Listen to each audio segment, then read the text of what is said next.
नमस्कार साथियों। इस वीडियो में आपके लिए हिंदी साहित्य से संबंधित कुछ मुख्य तथ्यों का अभ्यास कराया जा रहा है, जो कि इस प्रकार से है।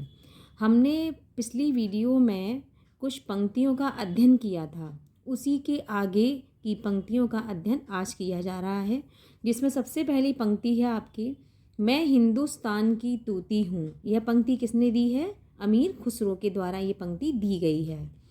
न लफ्ज़े हिंदवीस्त अज फ़ारसी कम, अर्थात हिंदी भी बोल फ़ारसी से कम नहीं है। यानी कि हिंदी के जो बोल हैं वो फ़ारसी से कम नहीं आके जाने चाहिए। यह पंक्ति किसने कही है? अमीर खुसरो ने।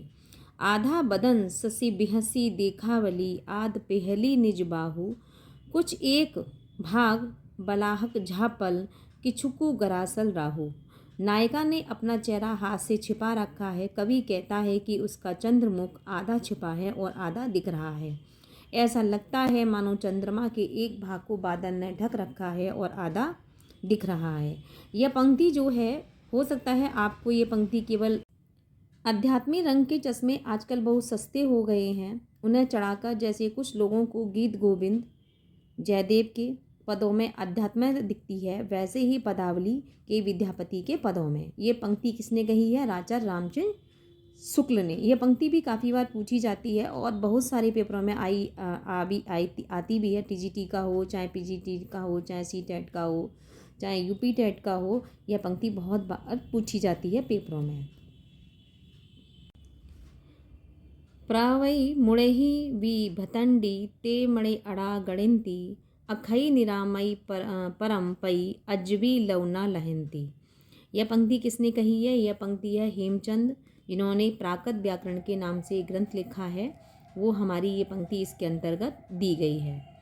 पिय संगमे कौ निद्री पी अहो परोखहो केम, मई बिन्नवी बिन्नासिया निद ना एम्ब ना तेम्ब।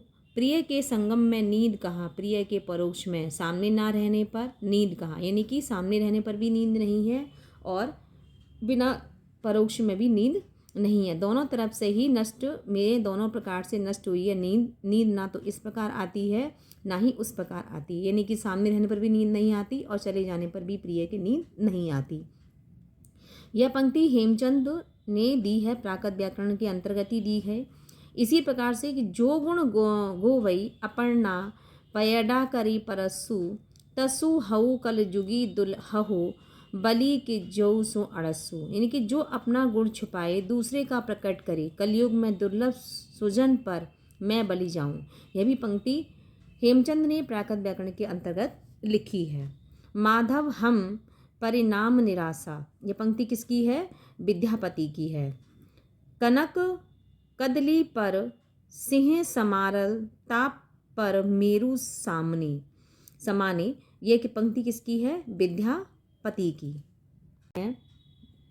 उन्हें चढ़ाकर जैसे कुछ लोगों को गीत गोविंद आदिकालीन रचना एवं रचनाकार, यानी कि आदिकाल के कुछ रचनाकार हैं और कुछ उनकी रचनाएं हैं जो उन्होंने लिखी हैं।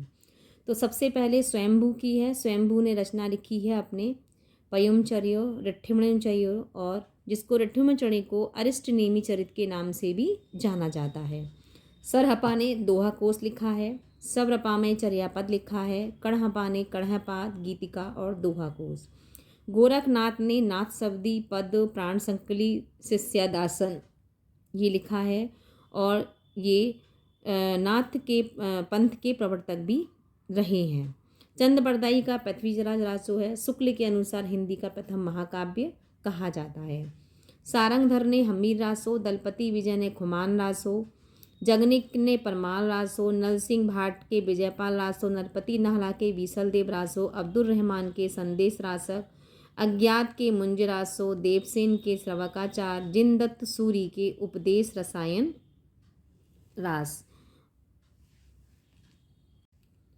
आसगु का चंदनबाला रास, जिन धर्मसूरी स्थूलीभद्र रास, शालीभद्र सूरी भारतेश्वर बाहुबली रास, विजयसेन रेवंतगिरी रास, सुमति गण नेमिनाथ रास, हेमचंद सिद्ध हेमचंद शब्दानुशासन, विद्यापति की पदावली मैथिली में है, कीर्तिलता व कीर्ति पताका अभट्ट में है और लिखनावली संस्कृत में है। कल्लोल कवि की ढोला मारू रात दोहा, मधुकर कवि की जय मयंक जस चंद्रिका, भट्ट केदार की जयचंद प्रकाश। ये इनके सबके ये आदिकाल के रचनाकार हैं और आदिकाल की ये कुछ प्रसिद्ध रचनाएं हैं। यदि आपको ये वीडियो पसंद आए तो लाइक और शेयर करना ना भूलें।